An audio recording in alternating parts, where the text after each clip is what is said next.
இப்போ பிரம்மாண்டமாக உங்களால் முரட்டுத்தனமாக உழைக்க முடியுமா?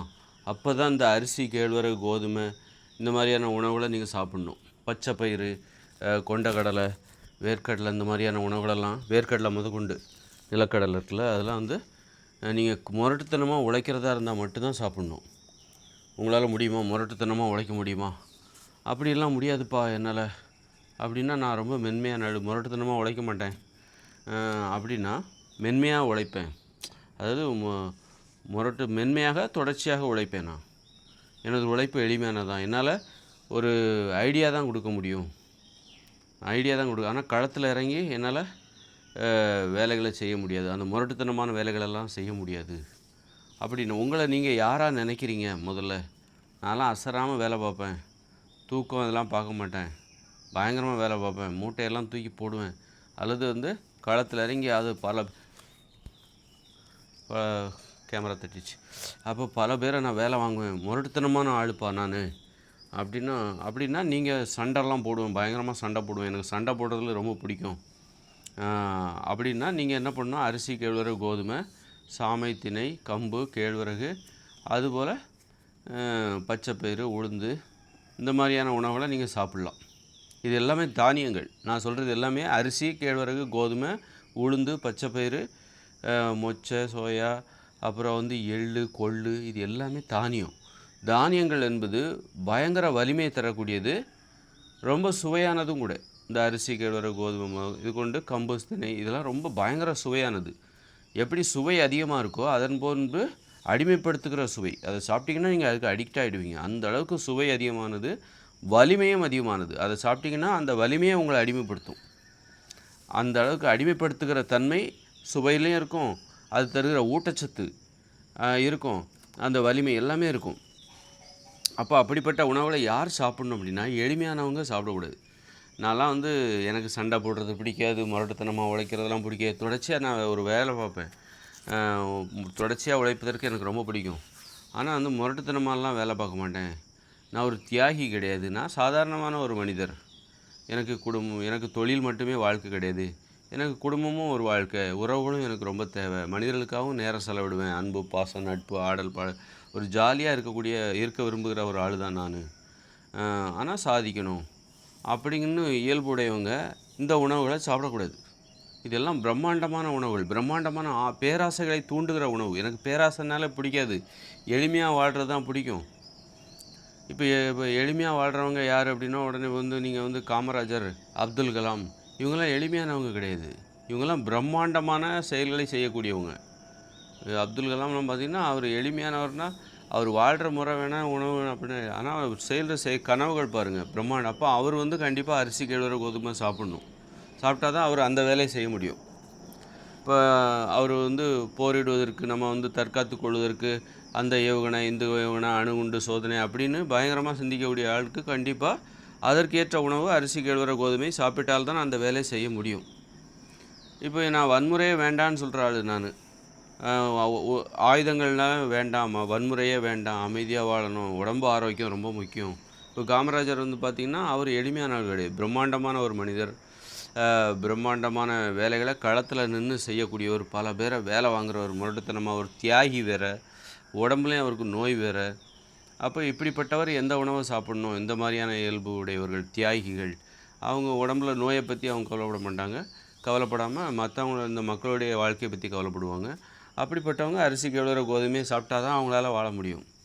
ஆனால் வந்து இல்லை, எனக்கு உடல் ஆரோக்கியம் ரொம்ப முக்கியம், நோய் வரக்கூடாது, நல்லா தூங்கணும், நிம்மதியாக தூங்கணும், இந்த முரட்டுத்தனமாக வேலை வாங்குறதுலாம் எனக்கு முடியாது. ஆனால் தொடர்ச்சியாக நான் வேலை பார்ப்பேன். இப்போ நான் ஒரு எழுத்தாளராக இருக்கலாம், அல்லது ஒரு எனது கருத்துக்களை மக்களுக்கு சொல்லுகிற ஒரு ஆளாக நான் இருக்கலாம், அதற்காக நான் உழைக்கிற ஒரு ஆளாக இருக்கலாம்.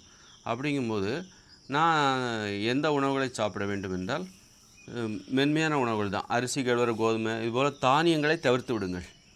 தானியங்களை தவிர்த்துடணும். ஒருவேளை நீங்கள் தானியங்களை சாப்பிட்றதா இருந்தால் முளைகட்டி சாப்பிட்ணும். தானியங்களை இப்போ அரிசி, கோதுமையெல்லாம் முளைகட்ட முடியாது. ஏன்னா அதுவே ஏற்கனவே அதில் ஒரு உமிங்கிறது ஒன்று இருக்குது. நெல்லை தான் வந்து நம்ம ரைஸ் மில்லில் அரைச்சி அதை அரிசியாக தராங்க. அதுபோல் கோதுமையும் நெல் மாதிரி தான், மேலே உள்ள தோலை நீக்கிட்டு அது கோதுமையாக நமக்கு கொடுக்குறாங்க. அப்போ அதை நீங்கள் முளைகட்டணும் அப்படின்னா நெல்லை தான் முளைகட்டணும். முளைகட்டின நெல்லெல்லாம் முளைகட்டின பிறகு நீங்கள் சாப்பிட முடியாது. அதில் ஏன்னா மேல் தோலில் உமியெல்லாம் இருக்கும், அதை சாப்பிட்றதுக்கு ஏற்றது கிடையாது. அப்போ நீங்கள் வேறு பச்சை பயிரெலாம் இருக்குல்ல, அதெல்லாம் தானியம், கொள்ளு, எள்ளு இதெல்லாமே தானியம். அப்படிங்கும்போது இதே முளைகட்டி தான் சாப்பிட்ணும். முளைகட்டி தாவரமாக மாற்றிரு. தானியங்களாக இருந்தது அது எல்லாமே விதைகள். நீங்கள் நம்ம எதையெல்லாம் தானியம்னு சொல்கிறோமோ அது எல்லாமே விதைகள். விதைகளாக இருக்கிறத நீங்கள் வந்து தாவரங்களாக மாற்றுங்க ஃபஸ்ட்டு. விதைகளாக தானியங்களாக இருக்கிற அந்த இதை வந்து தாவரமாக மாற்றுங்க. முளை கட்டும்போது ஊற போட்டு தண்ணியில் ஊற போடும்போது 2 நாள் கழித்து பார்த்தா அது வந்து முளை விட்டுரும், தாவரமாக மாறிடும். அதன் தன்மை மாறிவிடுகிறது. அப்போ தான் அது மென்மையாக மாறிவிடுகிறது. விதையாக இருக்கும்போது தானியங்களாக இருக்கிற வரைக்கும் அது வன்மையாக இருக்குது. அதை நீங்கள் வந்து முளை கட்டும்போது அது மென்மையாக மாறுகிறது. அது நம்ம உடம்புக்கு ஏற்றது, மென்மையானவர்களின் உடம்புக்கு ஏற்றது, உடம்புக்கு நோய் வராது. இப்போ வந்து இப்போ ஒரு அப்துல் கலாம் வந்து சோறு சாப்பிட்லாம் நான் சொன்னேன், அரசு அப்துல் கலாம், காமராஜர். ஆனால் சாப்பிட்டா என்ன ஆகும்? யார் சாப்பிட்டாலும் சரி, நீ அப்துல் கலாமாக இருந்தாலும் சரி, எவ்வளோ பெரிய ஆளாக இருந்தாலும் சரி, அந்த உணவை சாப்பிட்டா உங்களுக்கு நோய் வரதான் செய்யும். அது பரவாயில்ல, நோய் வந்தாலும் பரவாயில்ல, என்னுடைய வேலை தான் எனக்கு முக்கியம், என் செயலை நான் செய்யணும். இப்போ ஒரு காமராஜர்னால் எனக்கு நோய் வந்தாலும் பரவாயில்ல, இந்த மக்களுக்காக நான் வாழ்கிறேன், எனக்காக வாழலை, என் உடம்பு ஆரோக்கியமாக இருக்கணுங்கிற அவசியம்லாம் எனக்கு கிடையாது, நோயை இந்த மக்கள் அப்படி நினைக்கிறார்களா? அப்போ அப்படிப்பட்டவங்களுக்கு அந்த தானியங்களை நீ சமைச்சு சாப்பிட்லாம். அரிசி, கேழ்வரகு, கோதுமை சமைச்சு சாப்பிட்டா கண்டிப்பாக நோய் வரும். நோய் வந்தாலும் பரவாயில்ல, நான் என்னுடைய வேலை தான் எனக்கு முக்கியம், நான் ஒரு தியாகி அப்படின்னு சொல்கிறவங்களுக்கு அது. பெரியார் இருக்கார் அப்படின்னா, பெரியாருக்கு அவர் செய்கிற வேலைகளுக்கெல்லாம் வந்து அவர் அரிசி, கேழ்வரகு, கோதுமை சாப்பிட்டா தான் அவர் அந்த வேலையை செய்ய முடியும். என் உடம்புல நோய் வந்தாலும் பரவாயில்ல, எனக்கு எனது உடல் நலன் முக்கியம் கிடையாது, இந்த மக்களுடைய நலன் தான் முக்கியம் அப்படிங்கிற ஒரு தியாகத்தை அடிப்படையாக கொண்டு வாழ்ந்தவர்கள். அவங்களுக்கெல்லாம் அந்த உணவு ஏற்றது. இப்போ வந்து இல்லை, எனது உடல் ஆரோக்கியம் தான் எனக்கு முக்கியம் அப்படின்னு நான் சொல்கிறேன்னு வச்சுக்கோங்க. உடல் ஆரோக்கியம் முக்கியம், அதே நேரத்தில் நான் அந்த மக்களுக்கு ஏதாவது ஒரு கடமை செய்யணும், கண்டிப்பாக ஒரு லட்சியமாக இருக்கணும், ஒரு லட்சியத்தோடு வாழணும். அதே நேரத்தில் என் உடம்பு ஆரோக்கியம் ரொம்ப முக்கியம், நீண்ட காலம் வாழ விரும்புகிறேன், பாதுகாப்பாக வாழ விரும்புகிறேன், சண்டை சச்சரவு இதெல்லாம் எனக்கு பிடிக்காது அப்படிங்கிற ஒரு மனப்பான்மையோடு இருக்கிறவங்க இந்த அரிசி, கேழ்வரகு, கோதுமையை சாப்பிடக்கூடாது. நோய் இல்லாமல் வாழணும்னு நினைக்கிறியா? அப்போ அரிசி, கேழ்வரகு, கோதுமையை சாப்பிடாத. அதான், அல்லது தானியங்களே சாப்பிடாத. அப்படியே நீ சாப்பிட்றதா இருந்தால் அதை முளைகட்டி தாவரமாக மாற்றிரு. விதைகள் தான் அந்த தானியங்கள். நீ தானியத்தை வந்து தானியத்தன்மையை மாற்றிவிடு. அதை ஊற போட்டால் அது தாவரமாக மாறிடும், முளை கட்டிடும். முளை வந்துருச்சுனால என்னது, அது தாவரமாக மாறிடும். விதைங்கிற அந்த தானியம் என்கிற அந்த தன்மையை இழந்து அந்த வன்மையை இழந்து விடுகிறது. அந்த உணவு வந்து வன்மையை இழந்து விடும். ஒரு நீ பச்சை பயிரை வறுத்து பொடி பண்ணி அரைச்சி சாப்பிட்ற அப்படின்னா, ஊற வச்சு அரைச்சி சாப்பிட்ற அப்படின்னா அது வன்மையான வலிமையை தரக்கூடியது. அப்போ அது உனக்கு வந்து நோயை தரும். அதை தாங்கி, ஏன்னா நம்ம உடம்பு அந்த வலிமையை ஏற்றுக்கொள்கிற தன்மை நம்ம உடம்புக்கு கிடையாது. ஒரு தானியங்களோட வலிமை இருக்குல்ல, ஒரு அரிசியை சாப்பிட்றீங்க, நீங்கள் சோறாக்கி சாப்பிட்றீங்க, கோதுமை, பூரி, பொங்கல்னு சாப்பிட்றீங்கள, அது பயங்கர வலிமை தரும். அந்த வலிமைக்கு நமக்கு உடம்பு பொருத்தமானது கிடையாது. மனித உடம்பு வந்து தானியங்களின் வலிமைக்கு பொருத்தமானது கிடையாது. அப்படி சாப்பிட்டா என்னாகும் அப்படின்னா நோய் வரும். பரவாயில்ல, ஆனால் எனக்கு அளவுக்கு அதிகமான வலிமை தேவைப்படுது, ஏன்னா நான் ஒரு தியாகி, எனது உடல் நலனை பற்றிலாம் நான் கவலைப்பட மாட்டேன், என்னுடைய செயல்கள் தான் எனக்கு பெருசு அப்படின்னு நினைக்கிறவங்க தான் அதை சாப்பிட்ணும். அப்படி இல்லை, எனது உடல் நலன் தான் எனக்கு முக்கியம் அப்படின்னு நினைக்கிறவங்க உடம்புக்கு பொருத்தமான மென்மையான வலிமையை தருகிற உணவில் தான் சாப்பிட்ணும். சரி, அப்போ தானியங்களை சாப்பிடவே கூடாதா அப்படின்னா, தானியங்களை நீ முளை கட்டி தாவரமாக மாற்றிரு. முளை வந்துருச்சுனால அது தாவரமாக மாறிடும். விதைங்கிற அந்த தன்மையை அது இழந்து விடும், தானியம் என்கிற தன்மையை அது இழந்து விடும். அப்படித்தான் அப்படி சாப்பிட்ணும். அப்போ ஒரு மென்மையானவர்கள் தங்களுடைய உங்களுக்கு என்ன தேவை, எனக்கு உடல் ஆரோக்கியம் ரொம்ப முக்கியம், நான் ஒரு மென்மையான ஆள் அப்படின்னா நீங்கள் வந்து அந்த தானியங்களெல்லாம் முளைகட்டி சாப்பிடுங்க. முளைகட்டி அதை வேக வச்சோ பச்சையாவோ சாப்பிடுங்க. அப்படி இல்லை, எனக்கு வந்து எனது வேலை தான் முக்கியம், எனது உடல் ஆரோக்கியம் எனக்கு முக்கியம் இல்லை, நான் முரட்டுத்தனமாக வேலை பார்ப்பேன், என்னை பார்த்தாலே அலறுவாங்க அப்படின்னா கண்டிப்பாக நீங்கள் அரிசி, கேழ்வரகு, கோதுமை, கம்பு, திணை, சாமை, பச்சைப்பயிறு, உளுந்து இந்த மாதிரியான உணவுகளை முளை கட்ட வேண்டிய அவசியம் இல்லை. டைரெக்டாக வேக வச்சு சாப்பிட்லாம், அல்லது வந்து ஊற வச்சு அரைச்சி சாப்பிட்லாம். அரைச்சி அதை இட்லியாவோ பூரியாவோ பொங்கலாவோ வச்சு சாப்பிட்லாம், அப்படியே சாப்பிட்லாம். ஆனால் கண்டிப்பாக நோய்கள் வரும். நோய் யாருக்கு வேணாலும் வரும், எல்லாத்துக்கும் வரும். நீங்கள் அந்த முளை கட்டாமல் சாப்பிட்டிங்கன்னா கண்டிப்பாக உங்களுக்கு வந்து நோய் வந்தே தீரும். பக்க விளைவுகள் அது.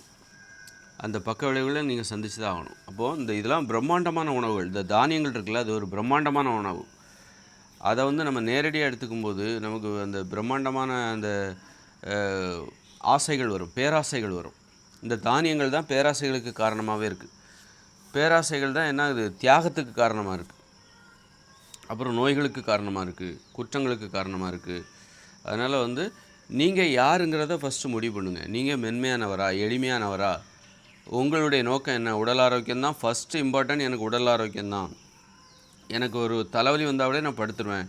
ஆனால் சிலர் பார்த்திங்கன்னா உடம்புல வலியை வச்சுக்கிட்டு அவங்க வேலை பார்ப்பாங்க. தலைவலி வந்தாலும் வேலை பார்ப்பாங்க, காய்ச்சல் வந்தாலும் வேலை பார்ப்பாங்க, அப்புறம் உடம்புல ஒரு நோய் இருந்தாலும் வேலை பார்ப்பாங்க. அதை தாங்கிக்கிட்டு வேலை பார்ப்பாங்க. அப்போ நோய் அதிகரிச்சுக்கிட்டே போகும். எனக்கு ஒரு தலைவலி வந்தாலே நான் படுத்துருவேன், ரெஸ்ட் எடுப்பேன், தலைவலி சரியானால் தான் நான் வேலை பார்ப்பேன் அப்படின்னு சொல்கிறவங்க நான் சொல்கிற உணவுகளை கடைபிடிங்க. அப்போது இந்த உணவு நீங்கள் சரியான உணவை எடுத்துக்கணும். அப்போ தான் உங்கள் இயல்பு என்னன்னு ஃபஸ்ட் தெரிஞ்சுக்கணும். நீங்கள் யாருங்கிறத தெரிஞ்சுக்கோங்க. உங்களை பற்றி ஒரு இது இருக்கணும். நான் மென்மையானவர், இல்லை நான் எளிமையானவர், என்னால் இதைத்தான் செய்ய முடியும், இதெல்லாம் செய்ய முடியாது, ஒரு வேலையை நான் இப்படித்தான் செய்ய முடியும். இப்போ எளிமையானவர்களால் பெரிய லட்சியம்லாம் இருக்காதா? இப்போ நான் எளிமையானவன் தான், எனக்கு பெரிய லட்சியம் இருக்காதா? என்ன நான் ரொம்ப மென்மையானவன், எனக்கு உடல் ஆரோக்கியம் தான் எனக்கு ரொம்ப முக்கியம். அப்படி இருக்கும்போது எனக்கு இந்த அரிசி கேழ்வர கோதுமையெல்லாம் நான் சாப்பிட மாட்டேன். அதுக்காக எனது லட்சியங்கள் குறைஞ்சி போகிறது. நான் எளிமையான ஆள் தான், நான் மென்மையான ஆள் தான். ஆனால் என்னுடைய லட்சியம் பார்த்திங்கன்னா இந்த உலகத்தில் உள்ள அத்தனை பேர் லட்சியத்தோட ஒரு உயர்ந்த லட்சியம் இது தான். என்னுடைய லட்சியம் தான் இந்த உலகத்தில் உயர்ந்தது.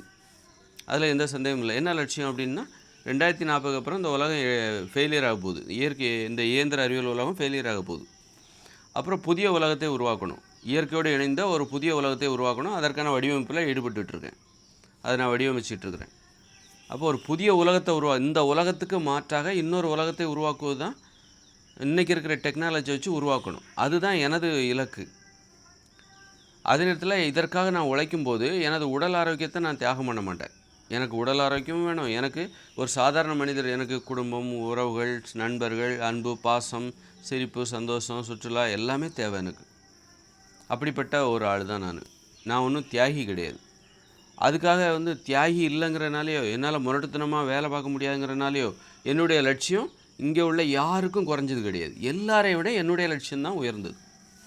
ஒரு புதிய உலகத்தை உருவாக்குவது, அதற்கான வடிவமைப்பு, அதற்கான விஷயங்களை உங்களுக்கு சொல்கிறது. உடல் ஆரோக்கியம்தான் அதற்கான வழிகளை மக்களுக்கு சொல்கிறது. அப்போ என்னுடைய லட்சியம்தான் உயர்ந்தது. ஒரு மருத்துவர் கூட நோயை குணப்படுத்துவார், அதில் குணப்படுத்துவேன் அப்படிங்கிற நம்பிக்கை கொடுக்குறாரு. அதில் குணப்படுத்த முடியாமல் அந்த நோயை கட்டுப்படுத்துகிற வழியை தான் அவர் சொல்கிறாரு. இந்த மருந்துகளை சாப்பிடுங்க, உங்கள் நோய் கண்ட்ரோலில் இருக்கும், அப்படித்தான் அவரால் சொல்ல முடியுதே தவிர ஒட்டுமொத்த அனைத்து நோய்களையும் குணப்படுத்துகிற அந்த ரகசியத்தை என்னால் தான் சொல்ல முடியும். என்னுடைய வீடியோக்களில் நான் சொல்லிட்டு வரேன். அப்படின்னா ஒரு மருத்துவரை கூட இந்த உலகத்தில் இருக்கிற இந்த உலகத்தில் பல லட்சக்கணக்கான மருத்துவர்கள் இருக்கலாம். அவங்க எல்லாத்தையும் விட நான் மேலானவனாக இருக்கிறேன். ஆக எந்த ஒரு துறையிலையும் சரி, நான் எல்லாரையும் விட மேலான ஒரு லட்சியத்தை கொண்ட ஒரு ஆள் தான். நம்பர் 1 அப்படின்னு சொன்னால் போதும். இந்த உலகத்தில் நம்பர் 1 நான் தான்ப்பா அப்படின்னு சொன்னால் அதில் கொஞ்சம் கூட மிகை கிடையாது. அது பொருத்தமானது தான். அப்போ பாருங்கள், அப்போ நான் எளிமையான உணவு தான் சாப்பிட்றேன், அதனால் எனது லட்சியம் ஒன்றும் மற்றவங்களோட குறைஞ்சி போயிடாது.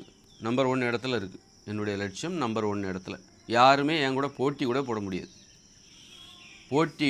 போட்டி போட முடியாமல் தனியாக நிற்கிற ஒரு லட்சியத்தை கொண்டவர், தனித்து தெரிகிற ஒரு லட்சியம், ஒரு உயர்ந்த லட்சியம். அப்படிப்பட்ட லட்சியம் என்னிடம் இருக்கிறது. அதனால் நான் சாப்பிட்றது எளிமையான உணவு தான். அதனால் நீங்கள் உங்களை நீங்கள் பிரம்மாண்டப்படுத்திக்கணும் அப்படிங்கிறதுக்காக நீங்கள் அரிசி உணவில் சாப்பிட்டா தான் என்னால் முடியும், நான் ஜெயிப்பேன் அப்படிங்கிற வாதமெல்லாம் இந்த இடத்துல பொய்யாகி விடுகிறது.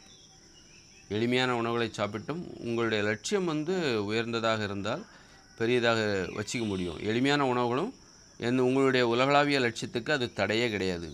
அப்படிங்கிறது தான் நான் இந்த விஷயத்தில் சொல்ல வரேன்.